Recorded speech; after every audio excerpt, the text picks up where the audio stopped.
Hello and welcome back to the Jump Show. A couple of things we want to clear up is we firstly wanted to apologise for no video last week. We had lots going on in our personal lives and just simply didn't have the time to record a podcast. We hope to rectify that this weekend by giving you plenty of winners. Also, unfortunately, no Dan Overall again this week. He'll hopefully be back next week. But unfortunately, you are going to be left with me and Jake. So how are you doing, Jake, in your lovely new setup? Yeah, I've moved house since we last recorded, which has been interesting, been strange, but yeah, glad to be here and yeah, onwards and upwards with the podcast. At least one of us had a valid excuse for not being available last week. Exactly. Let's get stuck right into it anyway, and we'll start with a little review of the past weekend's racing. We'll keep this fairly brief for obvious reasons we don't need to go into. But the Betfair Chase is a good starting point where Protectorat got his first win in open Group 1 company. He jumped brilliantly the whole way round and kicked away from a fairly solid horse in Eldorado Allen. I imagine the main story will be A Plus Tard bombing out, but if we just start with Protectorat, I think we need to credit that performance. Jake, what was your take on him? Yeah, I thought he was good. If you had said before the race that A Plus Tard was a non-runner, then I would say that Protectorat has won it as we would have expected him to win it, if you know what I mean. That third in the Gold Cup was form that set him apart from the rest of the field. If you go through them, Bristol Demai is probably too old now to be winning Grade 1s, isn't he? Frodon was primed for that Wincanton race a couple of weeks ago, and probably wasn't really ready for this. Just ran around for some prize money, and then Eldorado Allen just ran his normal race where he ran to his level. I think he's probably a Grade 2 horse, and that's about it really. So yeah, Protectorat won it well, as you'd expect. But obviously the talking point and the real disappointment was A Plus Tard bombing out, as you have mentioned. Yeah, Nichols did say the plan with Frodon was to plot around and get third. I think this is a nice time to promote a video we've made previously, which is where we basically looked at some of the trainers' grade 1 horses and some eye catchers. I put up Protectorat as the Skelton's big Grade 1 hope, but I'm pretty sure the people who go back and watch that will quite clearly hear me say Protectorat stands no chance at a Betfair Chase if A Plus Tard turns up. So, but if you don't listen to me, at least you'd listen to Jake and Dan, who looked at some top trainers. So please do go and check that one out. A Plus Tard, yeah, something clearly amiss there. The run was just too bad to be true. No excuses have come to light. I'm just having a quick look now. He's a double figure price for the Gold Cup. Is there any Yeah. temptation to go that route with you? For you? I mean, yeah, it's definitely a possibility. You'd want him. The problem is now you'd want to see him run well, wouldn't you, before backing him, which means that the price is then going to obviously go once he does run well.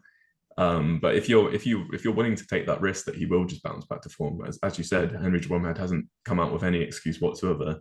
He's just said it's too bad to be true, and that maybe the ground was against him, but he didn't want to give that as an excuse really. So yeah, it would be interesting. You'd want to see him run well, but that 12-1, I think, if it's still available, is a big price for the Gold Cup winning. Yeah, I think it's tens now, but still, I think that's a pretty big price. Yeah, Um, that's we'll, fair. Yeah. we'll move on to the Morgiana hurdle, where Mullins fielded 3 of the 4 runners, and he came away with the 1, 2, 3 in market order. I thought this was a fair performance from State Man. It was he won as you expect him to win. 6-1 for a champion hurdle just seems disgusting. Really, that's way too short. What did you make of that? Yeah, he didn't really have that quick and slick jumping technique, does he? That the likes of Bouvardere and Epatone and all these champion hurdlers have.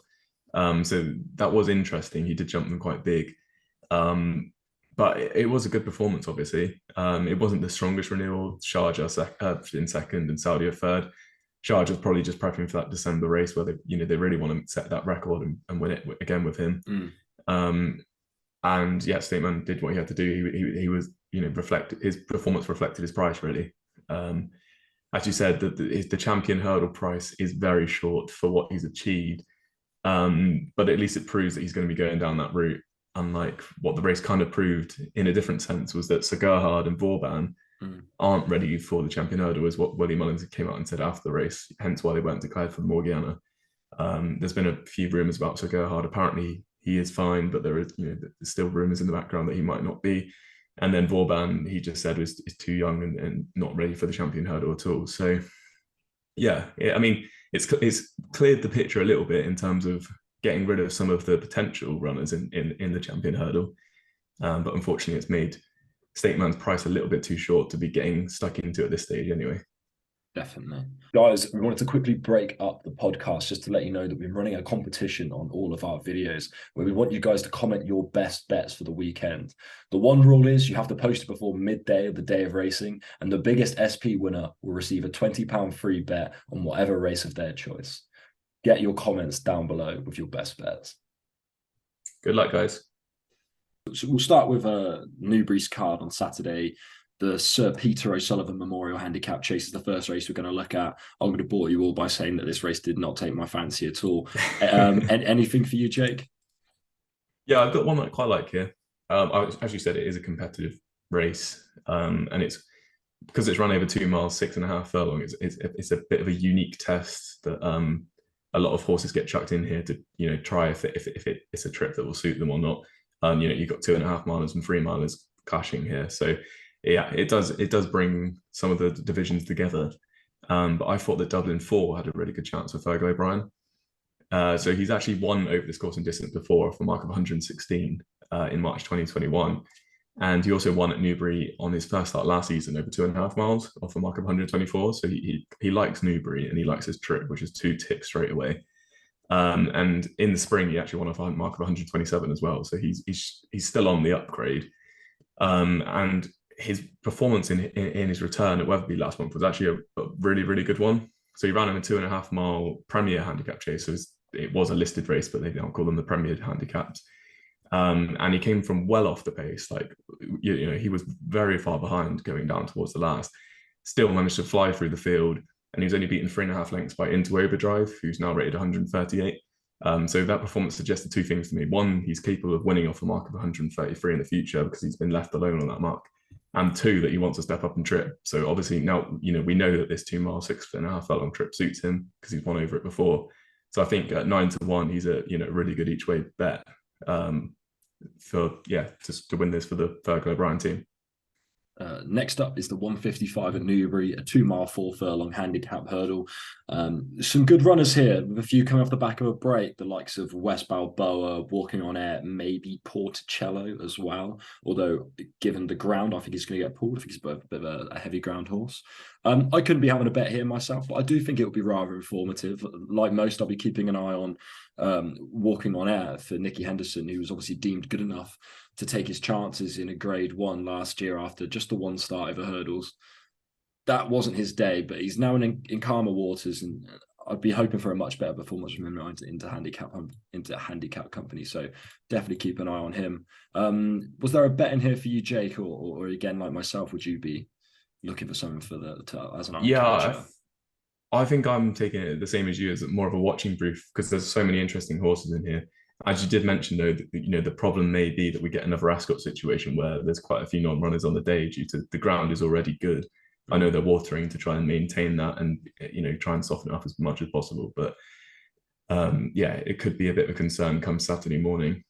But another horse that you didn't mention that is very interesting is West Balboa for Dan and Harry Skelton. So her last run came in the Grade 1 shallow hurdle last year, where she was second behind Stage Star. So obviously that's a really nice bit of form. Stage Star runs in the Grade 2 novice chase on the Friday, so could yet boost that form even further. She's off an opening handicap mark of 127, which I think looks, well more than fair considering she was second in the Grade 1. But the problem with her, obviously, she has to overcome that 332-day absence. So it puts me off having a bet, especially up against the boys on her first start. So she's one that I'm going to be watching for future targets in mind, that's for sure. As you mentioned, Walking on Air, it's interesting. Peking Rose for the Fergal O'Brien team is also interesting. I'd imagine he'll be running no matter what because of he doesn't mind the ground a bit firmer. And he was a nice winner at Aintree last month, and he's only got up £3 in the handicap for that. So he's one to keep an eye on. But I think it's probably, as you said, just a race to watch, and there could be a lot of nice winners coming out of it. Moving on to the Jerry Fielden, a race previously won by Lamy Surge, Epatante, Floressa. It's almost unsurprising to see the market is headed by a Nicky Henderson runner, but he is giving a lot of weight away. Who do you fancy here? I actually really like one here, and that's Dan and Harry Skelton's another runner, Picar. So he obviously he made his hurdles debut last October, and he was only a length second behind Napper's Hill. So obviously that looks like a really nice piece of form considering what he's gone on to do since. And then Picar fell when he was going to finish second or third in the Grade 2 Supreme Trial at Cheltenham in that November as well, which was won by I Like to Move It, who obviously won the Greatwood the other day. So again, another piece of form that's looking very, very good. He was last seen, well, he was only seen one more time last season where he ran in the Grade 2 Rossington Main, and he was fifth behind John Bond that day, which was actually a decent performance considering he was sent off 100-1 in the betting. So he was not fancied whatsoever, and still ran well. But this season he returned in a Chepstow maiden hurdle last month, and he was a very, very nice winner. Yeah, he beat Hullenbach by 5 lengths that day. Hullenbach is going to be a nice prospect this season. The third, Master Chewy, was going to win at Ascot last weekend, where he fell at the last, a very unlucky loser. And then the fourth place horse was Time for a Tune, who's rated 130 and has also won since. So the form of that maiden hurdle was even working out. Picar was only raised £2 to a mark of 127, so that looks more than fair. And yeah, I just think he's going to have a really good chance. I'll give a shout out to Fear to Glory as well. Nicky Henderson has started mares such as Epatante, Floressa, and Marie's Rock in this race recently. She's running from a mark of 137, which is kind of hard to justify based upon her bare form. She's been meeting, quite low class mares and beating them easily, but you don't really know how much more improvement she's got. And also, I'm not the biggest fan of her jockey either, so I'd be happy to leave her. But Picar, I think, is a really good bet here. I'd have to agree with you on Picar myself. Just that mark of 127 is rather tempting, given when he ran in the Grade 2, obviously he surrounded himself by horses rated in the 130s and 140s, and as you say, that comeback run, he looked really good. I think he's an improving horse, and I reckon he'll go close, if not win, for the Scoutons. The last race at Newbury before we move on to Newcastle would be the feature race on the card, and that is the Coral Gold Cup, formerly known as the Hennessy. Jake, on last year's Cheltenham tipping podcast, you put up Korak Rambler at a massive price, and he came from the clouds to win. His favourite for this race is that something? Is that the horse you're going to be going with here? No, it's not. He's up to a mark of 147 now, which I think is not his ceiling, perhaps, but it's towards that type of area. He didn't run too well on his reappearance either. I know it was a 2.5 mile intermediate chase, but you'd like to have seen him finish out his race a little bit better. So I'm happy to leave him off this new mark. And I think the good ground isn't really going to be what he wants. I think he wants it a lot softer to be able to make those mistakes and still come through the field. So yeah, I'd be against him here. And to be honest, I'm not looking too far away from him though, because the form line that I'm attacking here is that Ultima, and it's the second and third that I really want to be backing. But I'll let you build the case for Oscar Elite. Yeah, no, I mean exactly that. The form ties in with the Cheltenham Festival and that Ultima run. Oscar Elite, Joe Tizard sent 3 here, very similar. I think Tizard sent 3 here last year. But yeah, Oscar Elite, sorry, he did me really dirty last year in that November meeting when he was going really well before falling. He just looked to lose his confidence or something after that. I'm not really too sure, but his form dipped massively before he just roared back to form, only being beaten 3 lengths, most probably a bit unfortunate. But he's getting £8 this race, and last time they met, it was only 2. So he's waited to go really well. I'll definitely be playing him each way. So Oscar Elite would be my pick. Did you say you fancy Oscar Elite, or did you fancy Jericho Rock? Sorry. Yeah, I'm going to be backing both of them. Backing both of them. Gorgeous. Yeah, I think they're both around 9-1, so I'm happy to play them both here. Especially when you get the extra places anyway. But yeah, so the exact same case for Oscar Elite. I think he's £6 better off a Correct Rambler, and the better ground won't hinder him at all. Whereas some horses, might end up getting pulled out because of the ground. I think Oscar Elite would, he's a guaranteed runner. Harry Cobden's back on as well, which is a really good jockey booking. He gets on well with him.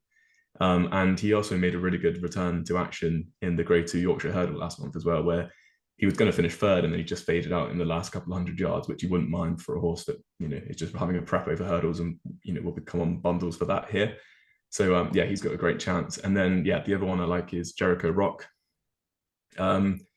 Jericho Rock has been a bit of a frustrating horse over fences. He's run 5 times and he's placed on each occasion. So he's one of those horses that's gone up the handicap without winning.